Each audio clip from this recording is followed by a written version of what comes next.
Hi guys, today we will discuss on the white box testing and its techniques.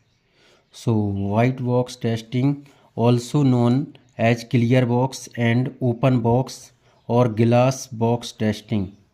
So it is a type of software testing methods where the internal structure, design and code of the software are tested. Tester requires programming knowledge to create test cases and validate the logic, loops and workflow of the application. Techniques of white box testing. First technique is statement coverage. So ensure every statement of the code is executed at least once. For example, if x is greater than 0, then print positive, else print negative. And test case like I need to provide two inputs like x equals to 1, so print positive, and x equals to -1, so print negative. Then second method is branch coverage. Test all positive branches or decision points in this code. For example, if x is greater than 0, so print positive, else if x is equal 0, so print 0, else print negative. So patch coverage.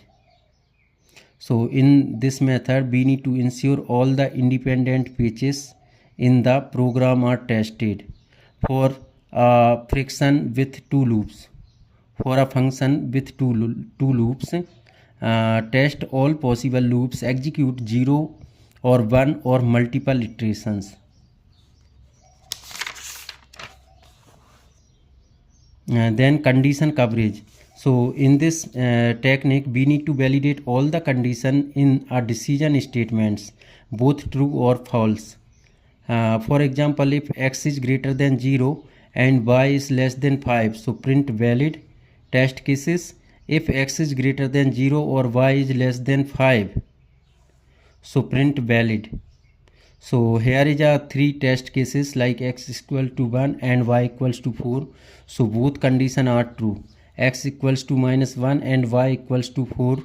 First condition is false. X equals to 1 and y equals to 6. Second condition is false. So this is a loop testing. So test the functionality of the loops like 0 iteration, single iteration, multiple iteration and maximum iteration. So here is another methods, control flow testing. So in control flow testing, it is basically we need to check map the logical flow, ensure proper sequence execution like if else sequence or structure, execute in the expected order. Then data flow testing. So in data flow testing, we need to examine the life cycle of variables, their definitions, use and distractions. Ensure variables are initiated before use and that there are no unnecessary variable. For example, x equals to 5 and y equals to x plus 2. So it's a definition of x. And z equals to y minus 3 and it's a use of y. So then after it's a mutation testing.